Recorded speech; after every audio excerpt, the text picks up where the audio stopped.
مريتو زتعمصي كبدو كملئ سلام رخيبو نابو كقسن مالت زبرت كبرت عبيت مريت إسكايو مريت اتا مريتي أخوي مريتي وحس كبرتي إتا مريتي أخوي مريتي وحس كبرتي مدري بيت تحسو حضري ترمسو وقعنا بابريسو بايتو عد فريسو مريتي توريسو وطكي تزحار سلا زري أزاب كللا أخي دزحاب سلا قروري زت للا مريتي عند حقوي تنفاسي إتا مريتي أخوي مريتي وحس كبرتي كبراتن كبرانن تخطاتتي مدب كبح تاريخ نلومي أي تعدل اللي ساعتي اتبل ببنيام هايلز تصحفت صحفتنا نبغاتكم كنبل نسلم مكتالكم بخبر زعدم أرون عندي سنة مكتتال إتا مريتي زبلا بقدي كتعر الله زخب كتعر الله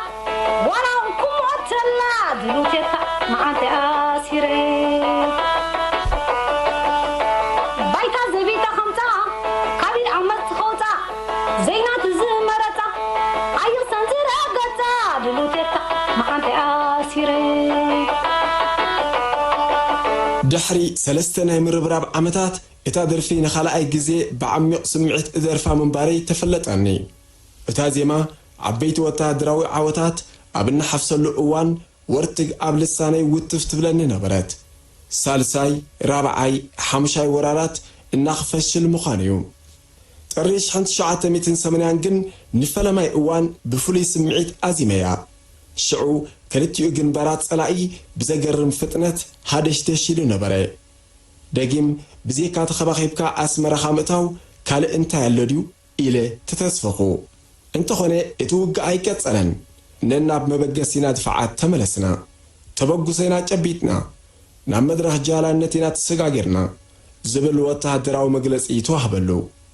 حجخا اتازيما صلوتي كتكون قريبا اي تعدل اللي ساعتي كداني مسأل لخو عدي ولاديته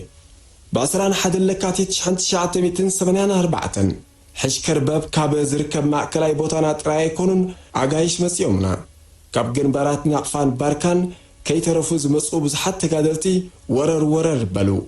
عب قرقر حانت مسرعيانتو مقايش تقادلتي تقبلهم زنبرات مسرع هندسة كساب آقا قزي متأخا خبيو مغنيات زفل سباي نبرن ساني حقنا كل سب الحاد بوتان خأكب تنقرو مراحي جانتا محمود إدريس عبقد مينا دو بلي مأكلاي زقمتو سأليم زحبرو بعال كفي حمامكم نبري محمود إدريس اتينا حموشت عمتات أب جنبار سميناوي مبراق ساحل كم قردي تلاحقو نوي حزت ترابار بحيلي سألعوي وقعو أزي كدمساس كم توسني أبسرنا شعي البي كم كسبت عي تعدل اللي ساعتي كداني إلا كدرف زي جمرت اوه اتا فالميت عجا ناب جنبارنا بصحا دد حريو كالق جنبارات كسعبيو إلا جمتكو بينو ززارب حدو آمروز تمزابله ويتشنقي يبهال نبينو زدرف جنا حقوسون سمعتون زقلس انبر كنديناي كالق ترقم كي وهبو بلكو بوشتاي بزمرد داتات الدريخيخا عيتعدل اللي ساعتي بنا درفكو كيسأي نابتهم نعمتات زتت أمامتني قوبتات أزركو رأسهم سماي كتنكف زدلي مسلني دفعات دبر أمن هاس أي ناتن كترن أبحاف سبلا أصعدف تقتيرهم عصافحو من كوريعو من ترأيوني صورة سالقومي سدان كام مقتاو دحنو ندك صورة كم مهتن ولادي توميو أعقيبهم منتان سراوي الدارك اتي عرمشش قوبتات شوعات ولدوز ترقم مريت كوينو كاب زرائيهم بزي أي وحدن ناي مصرنا عدال السنكي بعلي نيري شعو نتن وجلتات سريح السنكي كما قاقلن تلاي كونن تحبيروني نبعلي مسأن تبقسكو عطرش حنت شعاتميتن سمانيان سراويتنا تبقسوس رمتقعت بموسات نحايل سقلائي كاب كاندي دجنو مهميمت عبارير و أبزقني اللو معالتات ሻቡ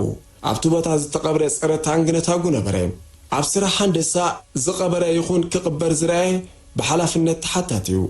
ኣብቲ ፈለማ መዓልታትን ሰሙናትን ነቲ ቦታ ከጽንዖ ሕጊ ግበልኩ ክድቅስን ክትንስእን ድማ ከም ጸሎት ዘከርክዎ እቲ ግዜ ኣዋርሕ ብዝበልዐ ግና ኣይግድን ናይ ሓንቲ ታንክ ምርሳዕ መኪና ምስ ኣባላታ ምህማኹ ዘስዕብ ይሰረኒ ጥራይ ረሲዓ ኸይከውን ዓርደታት ግንባር ሰሜናዊ ምብራቕ ሳሕል ንልዕሊ 40 ኪሎ ሜትር እዩ ዝዝርጋሕ ዝነበረ ኩሉ ዓበይቲ ጎቦታትን ስንጭሮታትን ኢደ ኢድ ተተሓሓዘ ነቲ ጎቦታት ሰንጢቑ ዝሓልፍ ሰለስተ ዓበይቲ ሩባታት ሩባ ማራት ሸግለትን ኣልጌናን ኣሎ ታንክታት ጸላኢ ኮይኑ ተሪፉ በዚ ሩባታት ዝጥራሕን ናብ ደጀና ክስንጥቃ ዕድል ዝነበረን ዓርድታትና ከም ሓጹር እሾኽ ብጸረ ሰብ ነተኩቲ ዝተኸለለ ነበረ እዚ ሰለስተ ገፋሕቲ ሩባታቱን ብጸረ ተሽከርከርቲ ነተኩቲ ተወዝ መበሊ ኣይነበሮን እቶም ኣብ ድሮ ስርሕት ምድምሳስ ውቃውስ ካበየ ቦቶኦም መጺኦም ኣብ ገረግር ዝተኣኻኸቡ ኣባላት ክፍሊ ሃንደሳ እምበኣር ኣብ ምቕባር ናይዞም ነተኩቲ ኢዶም ሓወሱ ነተን ዕርድታት ጸላኢ ከጥቅዓ ዝንቀሳቐሳ ታንክታትን ከበቲ ኣጽዋር ዝሓዛ ተሽከርከርትን ካብዚ ናይ ወገን ነተኩቲ ብሰላም ካሕልፍዎን ጸላኢ ዝቐበሮ ነታጉ ይከኣሉ ኢለን ሓላፍነቶም ነበረ እቲ ንጸረ ሰብ ነተኩቲ ዝምልከት ግን ሓላፍነት ሃንደሳ ብራጊድ ነበረ ኣፎይ መሬተይ وحس كبرتي ምስኪን ኪና ይብልን መሲለ ኣይሓድርን ኣታቀ ባትርን ሓቡኒ ለይሊ ምንን መሬተይ ናይ ቦታ ተይርስተይ كل خواد مريت تعميت كايت الزمت زكا على كابركت عبز الله خيامك انت تخبرت مريت اسكاي مريت ኣማስያኡ ስንቅና ቆፂርና ኣእዱግና ከብኪብና ነቕሎ ኾነ ምስታ ንቐብሪ ወአት ዘምርሐት ጉጅለ ተጠርነፍኩ ምኽንያቱ ናብ ኣልጌንን ማህሚመትን ብኡ ጌርካይ ዝእቶ ድፍዓትና ኣብ ሩባ ኣልጌን ነበረ ናብኡ ንምብጻሕ ድማ ልዕሊ 2 ሰዓት ይወሰድ እቲ ሰልፊ ጎቦ ተቐኒቱ ዝኸይድ መገዲ ብንኣሽቱ ሩባታት ዝተቆራረጸ እዩ ወቃዊ እዚ ክልምሰስ እዩ ናይ መሐሙድ ቃላት ደጋጊመን ኣብ እምሮ ያቃልሓ ኣብ ውሽጥኻ ዝተዓብጠ ናይ ዓወት ስምዒት ልብኻ ክፍንቅል ቁርቢ ዝተርፎ ኣካላትካ በዚ መጽኡ ብዘይተባህለ ሙቕ ስምዒት ዝጉባእ ጨዋዳታትካ ሓይሊ ክድልቡ ይፍለጠካ ዝተጸበናዮ ዓመታት ኣይወሓደን እንተስ ሓድሽ ክዳን እንተስ ሓድሽ ሓመድ ክንለበስ መራሒ መስረዕና ሸዊት ሰብ ኣብ ሩባ ኣልጌን ይጽበየና ነበረ ገለ ተጋደልቲ ሒዙ ብድርኡ ምስ ሓለፈ እዩ ሩባ ኣልጌን ካብ ምድለዋት ሻድሻይ ወራር ኣትሒዙ بأربعة مسرع استقبر صار تانك لتوكتي النبرو قدمي تاباتات ود قبرو على حين كساب اجري وكي تشكركرتي توزب بلاي نبرن سرحات امريكا السوفيت تشيكوسلوفاكيا طليان فرنسا نتوكتي تزريو نبره قاليو كساب 15 كيلو كبدت نبرو شعو نتانكتاتنا طرايو محلفي كصرغلن يمانس اقام نايتي صرغاز نبره نتوكتي تونزفه ኣብቲ ድሮ ኣፋሪቖም ዝጸንሑ ዕማም ተደረብና ጽርግያ ካብ ናይ ወገን ጸረ ታንክ ነተኩቲ ነጻ ተገብረ ዘዝወፀ ነተኩቲ ኣርሕቕካ ኣብ ከውሊ ተቐመጠ ትንፋስ ዘይህብ ስራሕ ክሳብ ሰዓት 9 ምሸት ቀጸለ ታባ ሰላም ስግሩባ ኣልጌን ዝርከብ ዕርዲ ጸላዩ ሽዑ ግና ዓሳክር ጸላይ ኣይነበርዎን መስርዕና በቲ ጸላምቲ ኣብ እግሪ ታባ ሰላም ተሰለፈት ሰዓት 10 ምሸት ናይ ድቃስ ሰዓት ነበረ ሓለዋ ክትቅጽል ዘገድት ፍሉተር ክፍጠር ኣይነበሮን ኣዚና ስለዝደኸምና ሸዊት ሰብ ዋርድያ በቀደም ተኸተል ሰልዑ ኣደቀሰና ድኻም ዘሰነፈ ነፍሰ ጸጋ ድቃስ ክጸቕጦ ኣይድንግን እዩ ክሳብታ ከሸወት ትብለላ ዘለዋ ካልእታት ግና ገለ ሓሳባት ብልጭ ከይበለካ ኣይተርፍን ንጽባሒቱ ንግሆ እንተስ ሓድሽ ክዳን እንተስ ሓድሽ ሓመድ ሓዲ ኣላ ኩሉ ዝጽብየና ዝነበረ ዓወት ከቢድ መውጋእቲ መስዋእቲ ዘይፈለጥናዮን ዝደቀስናየን 3 ሰዓታት ኣዝየን ጥዑማት ነበራ ሽዑ ሃንደበት ምድረ ሰማይ ብተኽሲ ደቀቕትን ከቢድ ብረትን ተናወሳት ሓባሪ ጠያይትን መስታታት ከቢድ ብረትን ንሰማይ ክሓርሶ ጀመረ ንእለቱ ሰንሰለት ዝእግረን 4 ታንክታት ተሰሪዐን መጻም ክንደን ኣንፊብያን ማለት ጎማ እግረን እውን ሰዓበን ናይ ኣችዶ እተባህለ በጠሎንያ ነራ ሰጉዶን ኣባ ፈጣንን ዝተባሃሉ መራሕቲ ሓይልታቱን ምስኣተን ነበሩ ካብታ መሪሓ ዝነበረት ታንኪ ሓደ ሰብ ካብ ውሽጢ ትሮት በለኺሉ ርእሱ ኣውፅአ ያላ ሃንደሳ ብምባል ተዳሃየ መራሒ መስርዕና ሸዊት ሰብ ቀልጢፉ በብሓደ ናብተን ታንክታት ወዛዕና ኣታ ቀጥፍ ነደይብ ተጋንሐ ኩላትና ደየብና ሸዊት ሰብ ኣብታ ቀዳመይቲ ታንኪ ተሰቕለ ንስዩ መሪሑና ክሓልፍ ኣብ ቀብሪ ወእትን ሩባ ኣልጌንን ንልዕሊ 3 ዓመት ኣስኪር እዩ ኣፍልጡ ብዛዕባት ቦታ ዘተኣማምን ነበረ እተን ታንክታት ብጎድኒ ጽዑቕ ትኪ ፈኔን ተበገሳ እቲ ትኪ በቲ ዝፈጥሮ ብርቱዕ ደሮና ተዋሒጡ ምስ ተሓዋወሰ ሕፅረተ ምስትንፋስ ዝገብር ኣብ ዳሕራይ ወገን ናይታ ታንኪ ኣብ ትሮት ተጸጊዕካውን ኣይገድፈካን ሸዊት ሰብ ኣብ ዝባንታ ታንኪ ተሰቒሉ ነቲ ትሮት ሓቂፍዎ ነቲ መድፍዕ እውን ተጎዝጊዝዎ ነበረ ንቕድሚት ተወጢሙኻ በቲ ንእሽቶ መስተያት ማለት መርኣይ ታንከኛታት ባእዳው እናመልከተ መገዲ መርሐ ብፍላይ ታንክታት ሶቪየት ውሽጠን ኣይምቻኣትን እየን ኣመና ጸቢብ ስለ ዝኾነ ምስቲ ሙቐት ተደሚሩ ሸርቅየን ዝቕየራ ርእሰ ምትእምማን ታንከኛታትና ኣዝዩ ገሪሙኒ ፍጹም ጠጠው ዝብሉ ኣይመስሉን ነበሩ ፀረ ታንክ ብረት ኪሃርመና ዝብል ስክፍታ ኣይረኣኽሎምን ብታንክታት ዝተደገፈ ውግእ ክሪ በኹሪ ተመክሮይ ኣነ ንባዕለይ ኣብ ታንክ ተሰቒለ ናብ ውግእ ከኣቱ ድማ ፍለማይ ነበረ ጸላኢ ድምፂ ታንክታትና ብዝሰምዐ ጽዑቕ ናይ መዳፍዕን ሞርታራትን ቦምባታት ኣዝነበልና ጸልማት ብምንባሩ ዕላምኡ ብልክዕ ክወቅዕ ኣይከኣለን ታንክ ተፈጥሮ ስነ ኣእምራዊ ራዕዲ ከቢድ እዩ ብፍላይ ኣብ ጸልማት ድምፂ ጐሊሑ ስለ ዝስማዕ ህሩግ ዝበለ ትካይ ዝመስለካ እቲ ጥቂት ወንበዴዎች ማለት ሒደት ሸፋቱ ብዝብል ፕሮፓጋንዳ ኣዘቱ ዝደንቆረ ሰራዊት ወንበዴታት ታንክ ሒዞም ክመጽዎ ክንዲናይ ክጸወሮ ኩሉ ካብ ወዲ መሬት ተዓሚድካ ይትዘመት ዝከኣለካ በርክት ኣብ ዘለኻዮ መክት ትኽብረት መሬት ሒዝካ እዩ መሬት እታ መሬተይ መሬተይ ኣኾይ መሬተይ ወሓስ ክብረተይ ዲፍ ዲፍ ዝብልን ተኸታታልን ድምፂ ሰማዕኩ በቲ ሞተር ናይታ ታንኪ ዝተዋሕጠግን ነበረ ኣብ ከባቢ ዕርድታት ጸላኢ ብምንባርና ጸረ ሰብ ንተኩቲ ከይከውን ጠርጠርኩ ተቐባላይ እንተኾይኑ ካብ ሰንሰለት ናይታ ታንኪ ዝሓልፍ ኣይኮነን ተሸካላይን ብገመድ ዝሰሓብን እንተኾይኑ ግና እቲ እስኮጆ ብጎኒ ክረኽበኒ ይኽእል እዩ ድሕር ኢለ ናብቲ ትሮት ናይታ ታንኪ ተሓቆፍኩ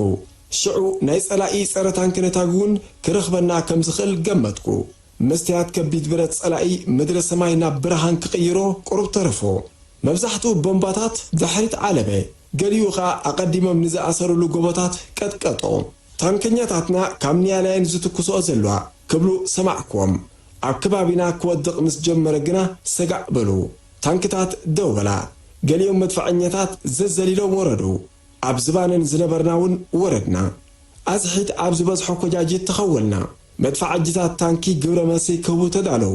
ታንኪ ክትኩስ ከላ ብርቱዕ ነዝነስታ ስለ ትገብር ኣብ ዝባና ክትጸንሕ ኣይትኽእልን ኢኻ ሓይሊ ጸላኢ ቦምባታቱ ንሎሚ ዘይኮነ ኣይኹን ዝበለ መሰለ እቲ ምንታይ ኣጋር ሰራዊትና ኣብ ኩሉ ዕርድታት እዩ ረመፅ ዝኸዓወሉ ንሰራዊት ጸላኢ ተጋዳላይ ታንክታት ኣምሪሑ ክመጾ ብኹራ ኣይነ እዝኑ ነበረ ጥፋእ ዝበሎ ቦምባታት ዳኣ ኮይኑ እምበር በቲ ጸላምቲ ንታንክታትና ፈልዩ ክሃርመን ዝኽእል ኣይነበረን ታንኪ እቲ 55 ዝለዓለ ቅልጣፍያ 50 ኪሎ ሜትር ኣብ ሰዓት እዩ ምስ ኣጋር ግና 6 ኪሎ ሜትር ኣብ ሰዓት ጥራያ ክትጓዓዝ ዘለዋ እንተታ ኣካይዳና ሕድሮ ዝነበረ ታንከኛታትና ሬድዮ ርክብ ካብ ዝኣዝኖም ኣይፈልዩን ኣጋር ሰራዊት ዝበዝሖ ቦታ ክከታተሉ ነተን ቀያ ክሰርሓ ዝተቐራርባ ታንክታቶም ከም RPG ካብ ዝኣመሰለ ሃዳኒ ታንኪ ተጠንቀቑላን ንሕና ክንስቀልን ክንወርድን ንሳተን ሓንሳብ ክትኩሳ ሓንሳብ ክጓዓዛ ግዜ ኸደ ኣንታ ኣይወግሕን እንዲዩ ንነፍሰይ ደጋጊመ ዘቕረብ ኩላ ሕቶ ነበረት ዝተበገስናሉ ግዜ ብንጹር ኣይፈለጥክዎን ብወገና ዝካየድ መጥቃዕቲ መብዛሕትኡ ወጋሕታ ካብ ሰዓት 4 ክሳብ ሰዓት 5 ነይሩ ካብ ድቃስና ሰዓት ክንደይ ከም ዝተንሳእና ኣይፈለጥኩን ብግምተይ ግን ኣብዚ ሰዓታት ዝነበረ ከም ልምዲ ሰዓት ክንደይ ኣሎ ኢልካ ኣይተሓትትን ኢኻ ውልቀ ተጋዳላይ ብቆፀራ ዝሰርሖ ነገር ዳርጋ ኣይነበሮን ሰዓት ዝኣስር ሓላፊ ጥራይ ስለ ዝነበረ ንሓላፊኻ እናሻብ ክትሓቶ ኸኣ ኣይትደልን እታ መሬተይ መሬተይ ኣኾይ መሬተይ ወሕስ ክብረ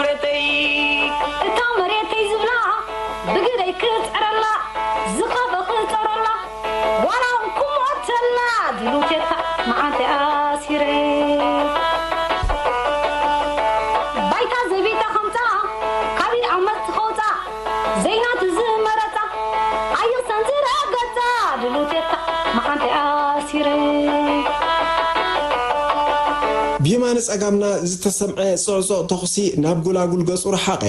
ምርሓቕ ድምፂ ተኽሲ ሓይሊ ጸላኢ ከም ዝተደፍአ ዝእምት ብስራት እዩ ምብራቃዊ ሓድጊ ሰማይ ድማ ካልእ ብስራት ሒዙ ተቐልቀለ ሃሳስ ብርሃን ከዋኽብቲ ተሰወሩ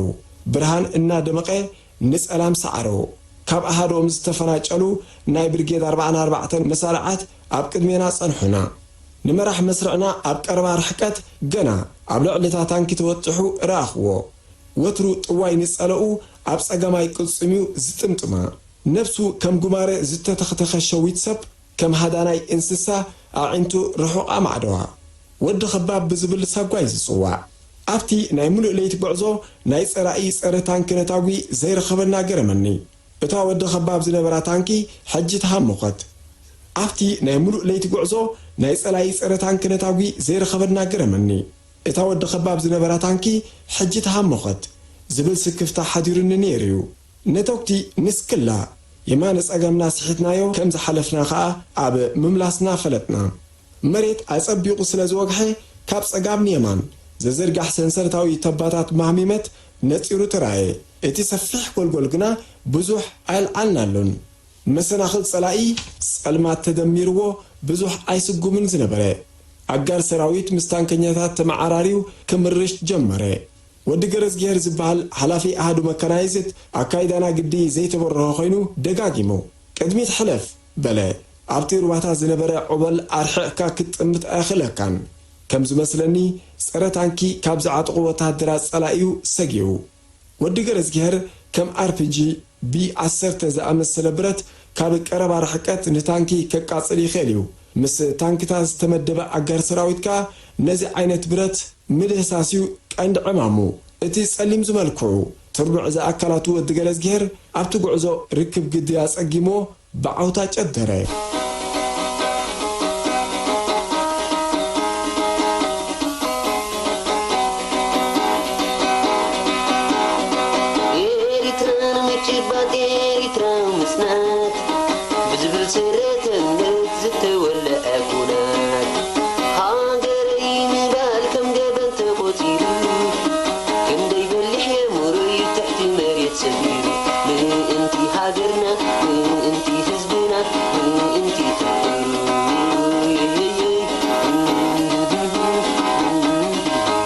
ኣብዚ ቕጽል ካልኣይ ክፋሉ ሒዝናልኩም ክንቀርብ ኢና ሰላም ቅነ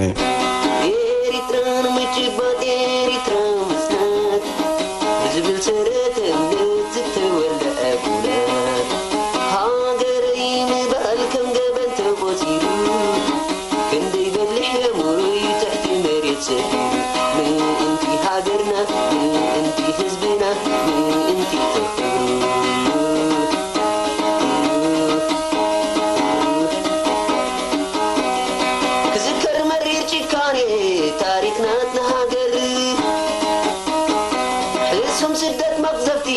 ስቃቂ ክንገር ብጃምላው ክትፈት ዓዱ ዝሓደጎ ማን ማን መንክር ሰዖ ታሪክ በረሚ ሕርጊጎ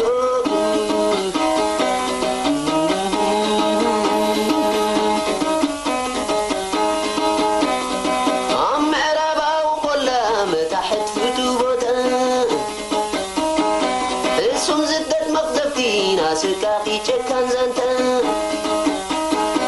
ለምለም ዓዱ ጠንጢኑ ህዝቢ ሱዳን ክሳገር ማን ማን ክርስዖ ታሪክ ኦምና ሓጀር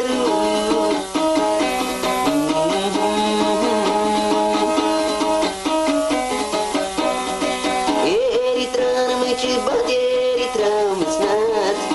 ብዝብል ሰረተነት ዝተወልአ ኩናት ሃገረይ ምባል ከም ገበን ተቖፂሩ ክንደይ በልሕ የሙረዩ ትሕቲ መሬት ሰፊሩ ምእንቲ ሃገርና ምእንቲ ህዝብና ምእንቲ ተኽብሩ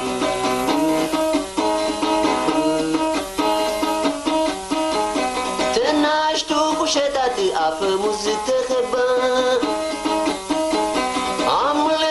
ሰንሒት ብፍላይ ከረን ከረባ ህፃውንቲ ናባዝና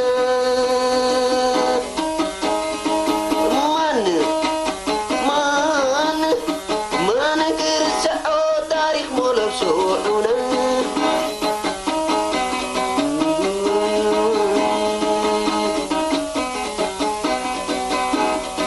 ሰብ መጣልዕ ኮይኑ ዒላማ መላመዲ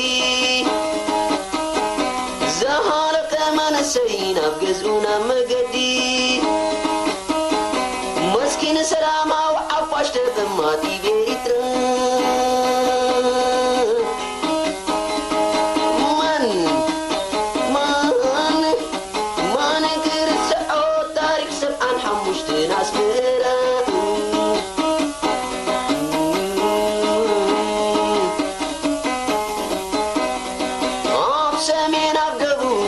شتات عدي